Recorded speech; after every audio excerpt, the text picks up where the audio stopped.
Statistics revolves around data. So this class is broken up into three main parts: collecting data, summarizing data, and drawing conclusions from data.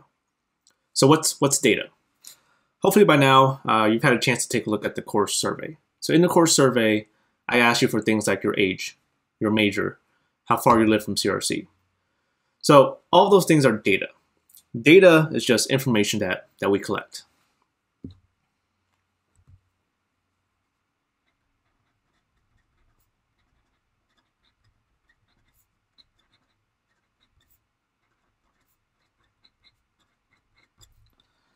They can be counts, they can be measurements, they can be survey responses.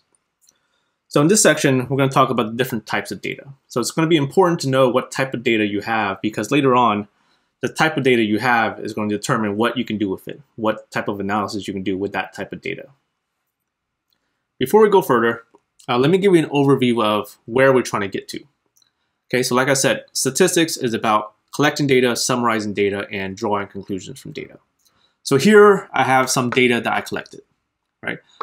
These are some scores from my fall 19 class and some scores from my spring 20 class. Okay, and I collected data because I had made a change between fall 19 and spring 2020, and I want to know whether that change worked, whether that change helped.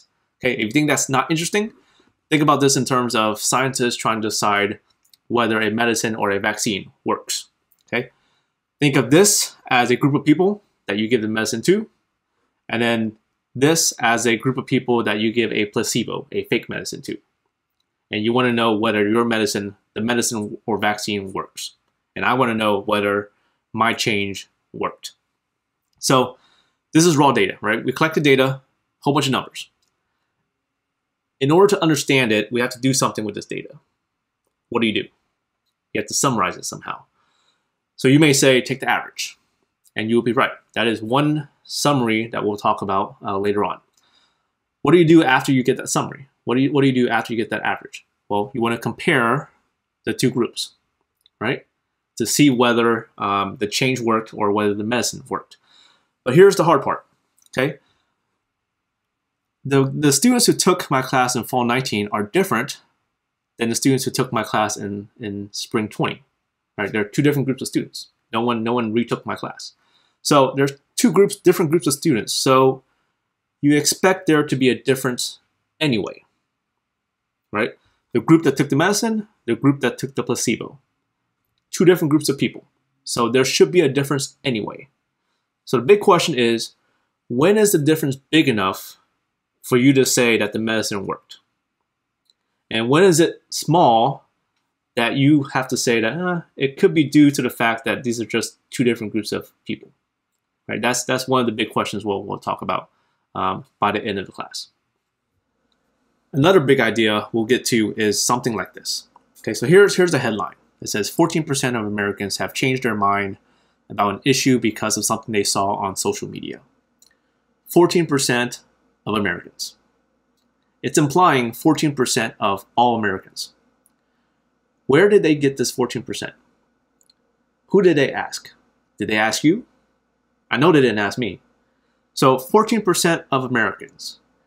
If you read further in this article, they actually got this number from asking 4,000 people.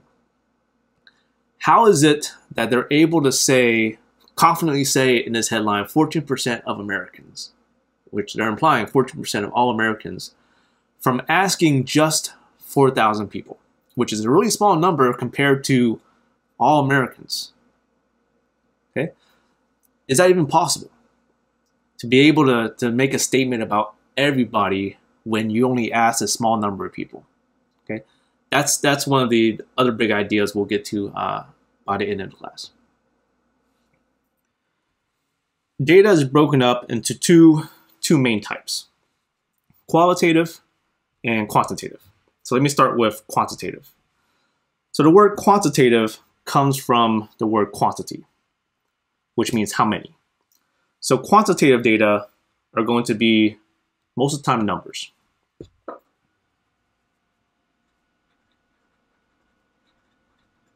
And not most of the time, they are going to be numbers. So they're going to be numbers that either count or measure something.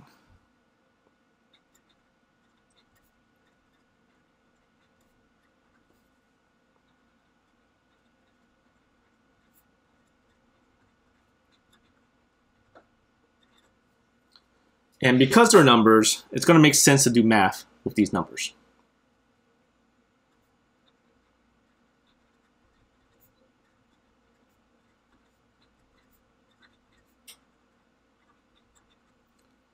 And what do I mean by do math? I mean things like taking an average.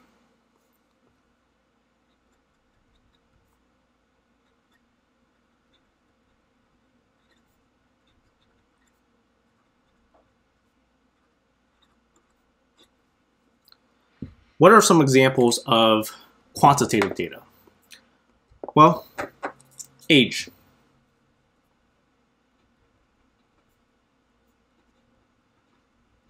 What else? Height.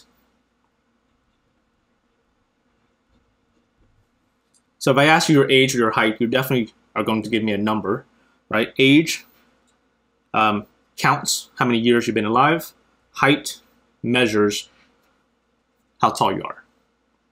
Okay, so those two things are that's quantitative data. The other main type of data is qualitative. So qualitative are things like, what is your major? Right, so if I ask you what is your major, you would give me a word. Right, so qualitative data are most time words that are labels or categories.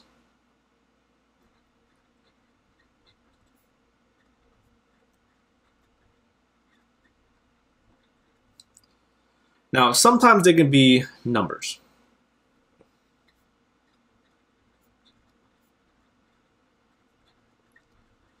And they can be numbers if the numbers are just being used as labels.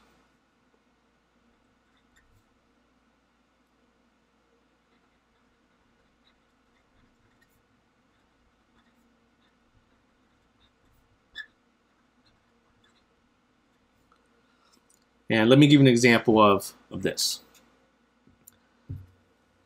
Do I have any basketball fans in the class? What jersey number does Steph Curry wear? I think he wears 30. And what about LeBron James? LeBron James, 23.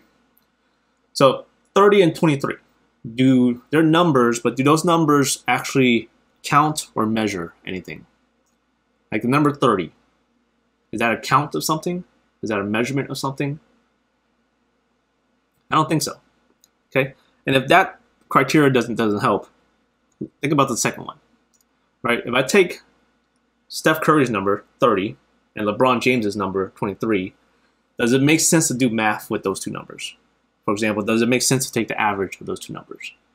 So if I took the average of 30 and 23, I'm going to get a decimal, right? Which is not even a legitimate jersey number anymore, right? So if I take an average of two jersey numbers, the number that you get is not even a jersey number. It's not even a whole number. It's a decimal. So jersey numbers are an example of numbers that are just being used as labels.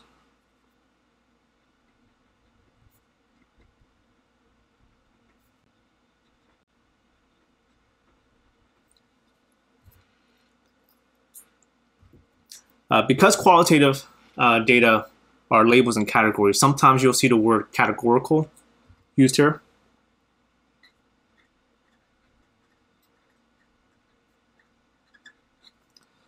I'm going to use the word qualitative and quantitative, but sometimes if you're reading other books, you'll see the word categorical. All right, so let's take a look at example one. These are some data, and we wanted to decide whether they are qualitative or quantitative. Your best friend's name. That's definitely going to be a word, right? So it's definitely going to be qualitative.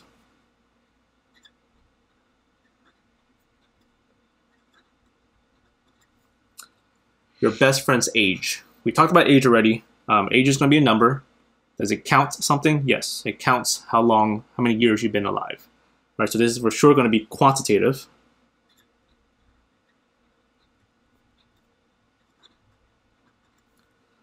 Part C, the number of touchdowns in a football game. It's a number, okay? Ask yourself, does it count or measure something? Yes, here, right? It does count how many touchdowns. So this is for sure going to be quantitative.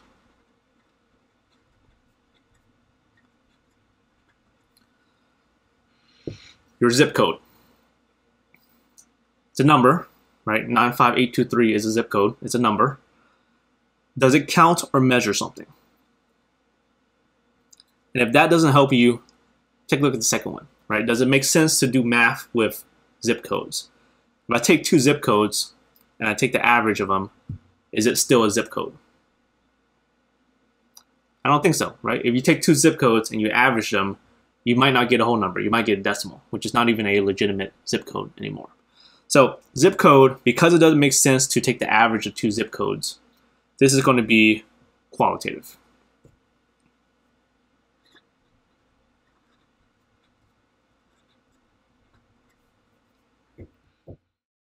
Qualitative data is broken up into two smaller subtypes, nominal and ordinal.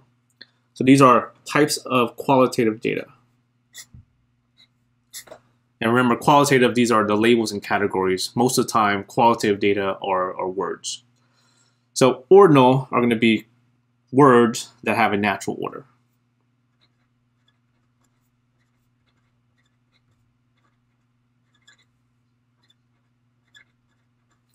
Right? Ordinal order. So what do I mean by natural order? I mean that these words have an order that everyone pretty much agrees upon, either from smallest to largest, largest to smallest, worst to best, best to worst. Nominal are going to be words that don't have a natural order. So these do not have a natural order.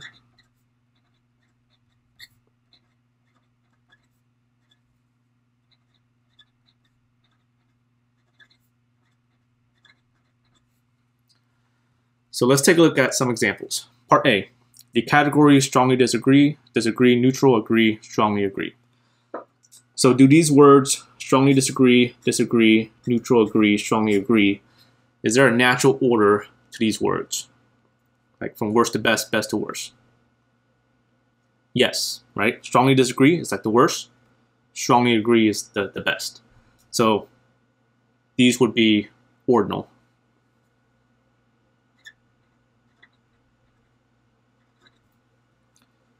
Part B, the names of counties in the state. So when we talk about counties, is there a natural order to the counties in the state?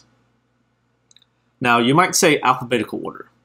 So we're not going to count alphabetical order as a natural order, because if we do, then everything could be alphabetized, which means everything will be ordinal, and there's no point in talking about nominal. So if we don't count alphabetical order, is there another natural order? Is there another order that everyone pretty much agrees upon? And the answer is no, not really, right? So when you see counties in a state, sometimes you see them ordered by population size.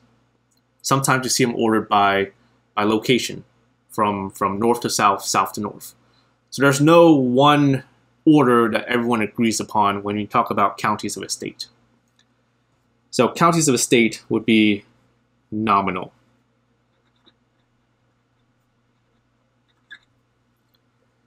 Part C, I ordered a pizza with pepperoni, mushrooms, olives, onions. So I'm talking about the toppings here. Pepperoni, mushrooms, olives, onions. Is there a natural order? Is there an order that everyone agrees upon? No. Okay, so this is a nominal.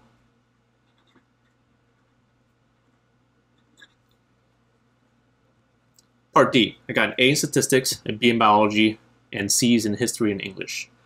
So to be more clear, what I'm talking about here are the grades. So letter grades A, B, C, D, F. Is there a natural order to letter grades A, B, C, D, F? From like worst to best, best to worst. Yes, right? A is like the best grade you can get, and then F is the worst grade you can get. So there is a natural order, which means this would be ordinal.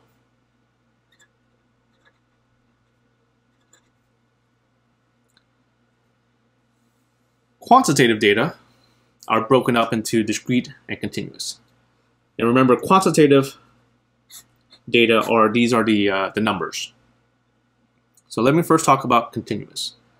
So these have to do with what are the possible values of the data.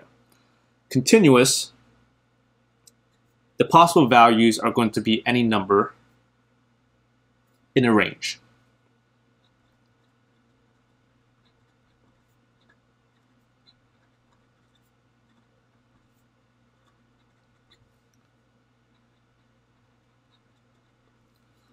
And when I say any number, I mean including any decimal.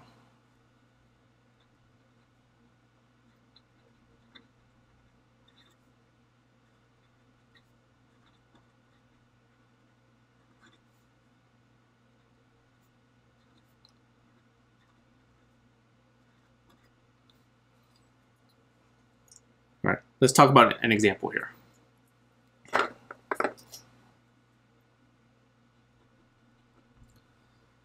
Weight.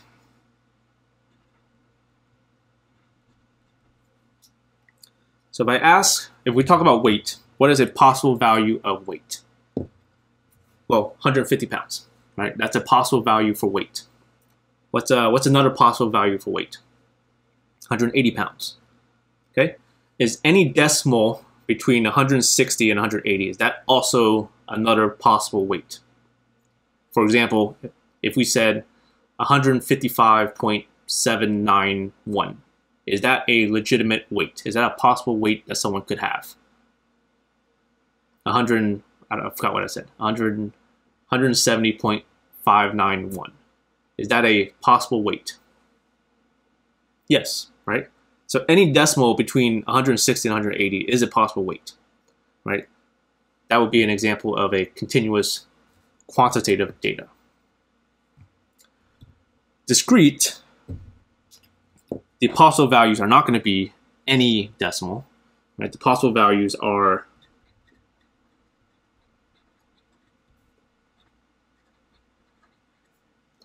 I'm going to say the possible values can be listed.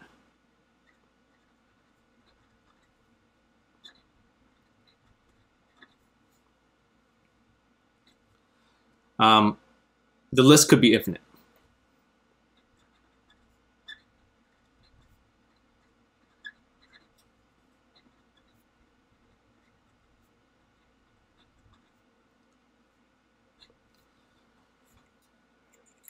All right, so let's talk about an example here.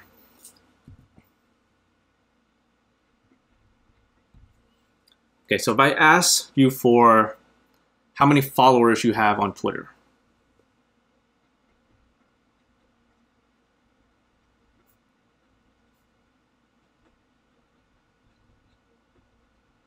and I should be clear here, the number of followers you have on Twitter. Okay, if I ask you the number of followers you have on Twitter, what are the possible values you could have?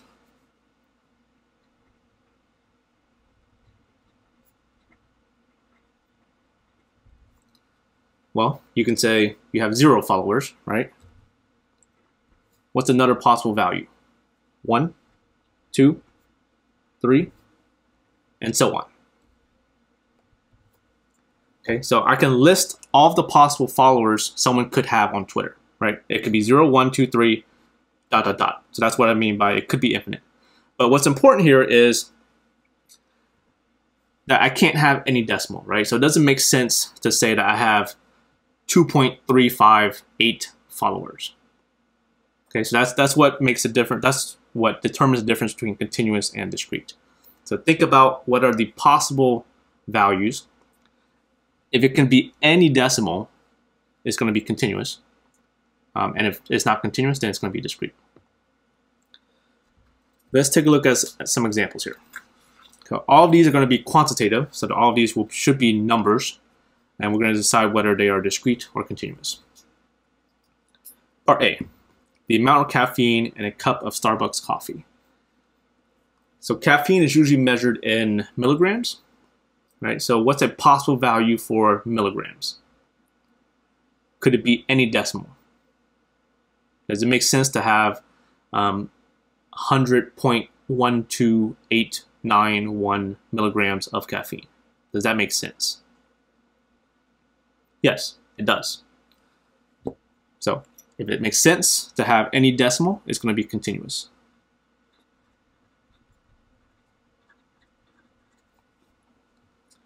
Part B, the distance from a student's home to his school.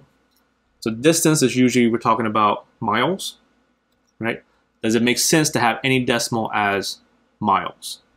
Does it make sense to have 20.87192?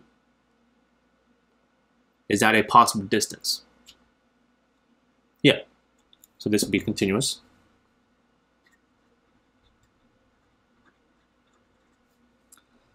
Number of steps in a stairway. Okay, number of steps in a stairway. What are the possible answers here? Right, the possible answers are just going to be whole numbers. Right, it doesn't make sense to have 2.381 steps. So this would be, because the possible values are not going to be any decimal, this would be discrete. Part D, number of students enrolled at college. So when we talk about number of students, the possible answers here are, they should be whole numbers, just whole numbers, right? So it doesn't make sense to have decimal number of students. So this is going to be discrete.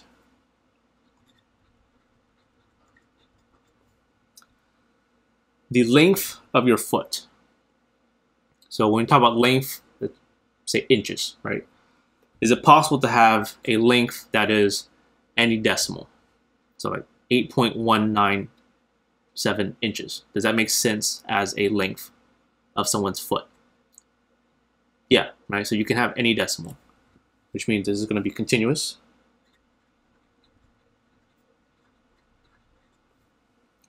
Shoe size.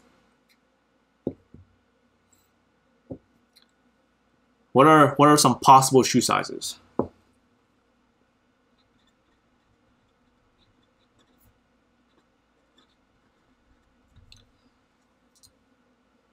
Possible shoe sizes are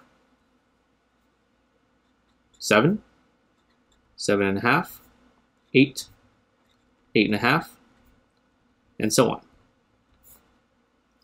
Right? Even though you can have halves, do you ever see a shoe size that's 7.2391? You don't, right? So even though you can have some decimals, you can't have any decimal, right? When we talk about shoe sizes, let's be clear, shoe sizes in the US.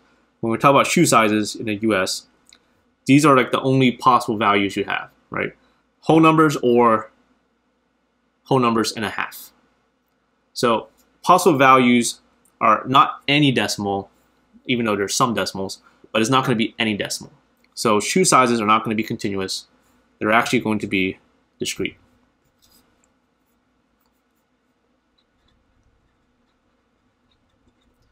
And this is like one of the only examples that I know of where it's discrete and it has some decimals.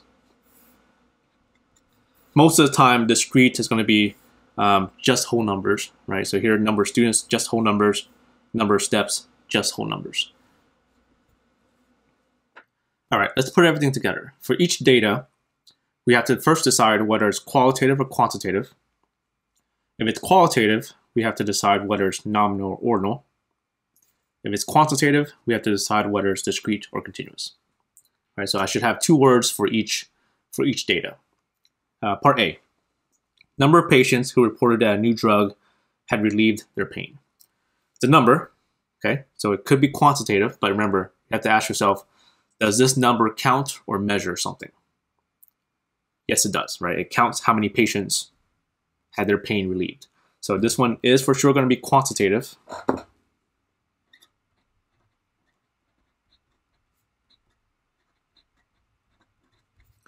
Okay, if it's quantitative, it's going to be either discrete or continuous. And the question you should ask yourself is, what are the possible answers here for number of patients? So when we talk about number of patients, the possible answers are going to be just whole numbers, right?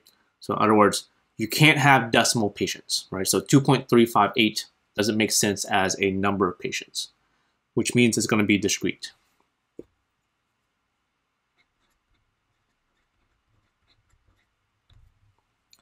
Part B, the MPAA rating of a movie. So G, PG, PG-13R. These are words. So for sure, they're going to be qualitative.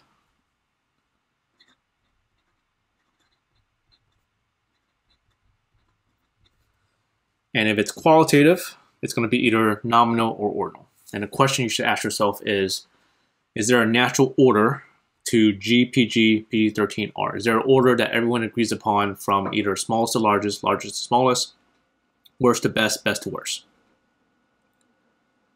Yes, there is an order, right? So it's actually in order already. So this would be ordinal. Part C, your social security number. It's a number, so it could be quantitative, but remember, to make sure, you should ask yourself, does this number count or measure something? And if that question doesn't help you, ask yourself the second question, which is, does it make sense to take the average? So if I have two social security numbers, does it make sense to take the average of those two numbers? Right? If I take the average of two social security numbers, do I get something that makes sense? No, right? If I take the average of two social security numbers, I could get a decimal, and a decimal is not a social security number anymore. So it doesn't make sense to take the average, which means it's going to be qualitative.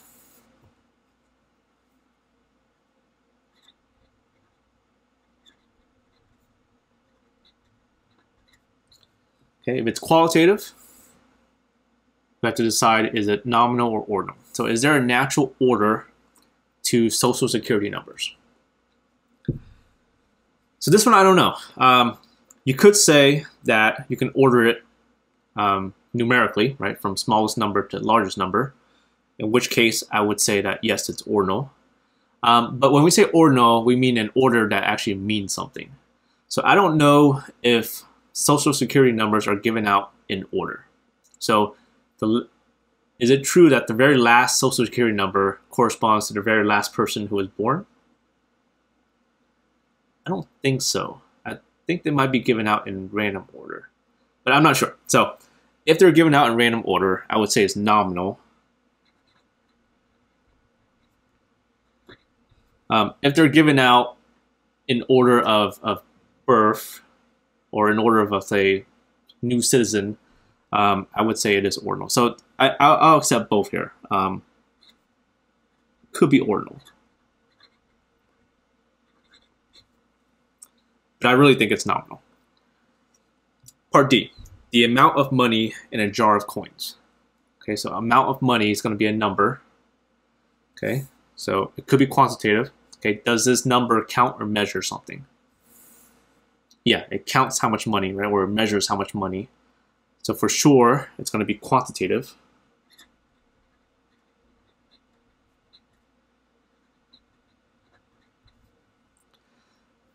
Now, quantitative, is it discrete or is it continuous? Question you should ask yourself is, can it be any decimal? So can the amount of money in a jar of coins be any decimal?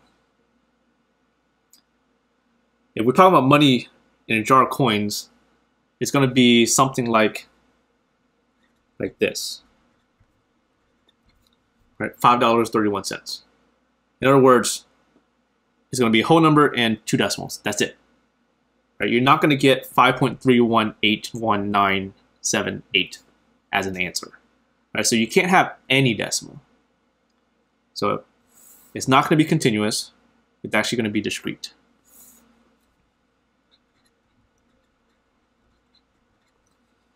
This is similar to the shoe size example, right? Even though you can have decimals, you can't have any decimal. Right? So since you can't have any decimal, it's going to be discrete. Part E. This semester, I am taking statistics, biology, history, English. So statistics, biology, history, English, these are words. For sure, it's going to be qualitative.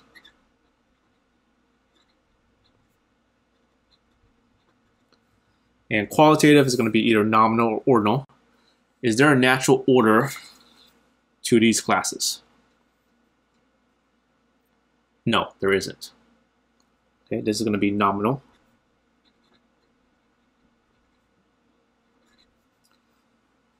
Time you spend on YouTube. So time is going to be a number, right? We're talking about either hours, minutes. It's going to be a number. Does it count or measure something? Yeah, it counts how much time. This is going to be quantitative.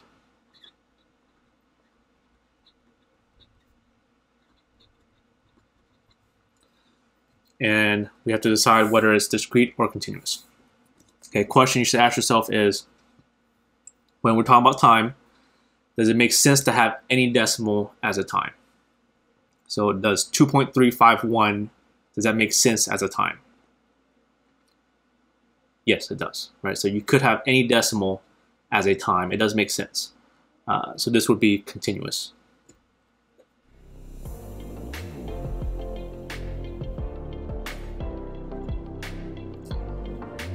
All right, have a good one, and I will see you all in the next one.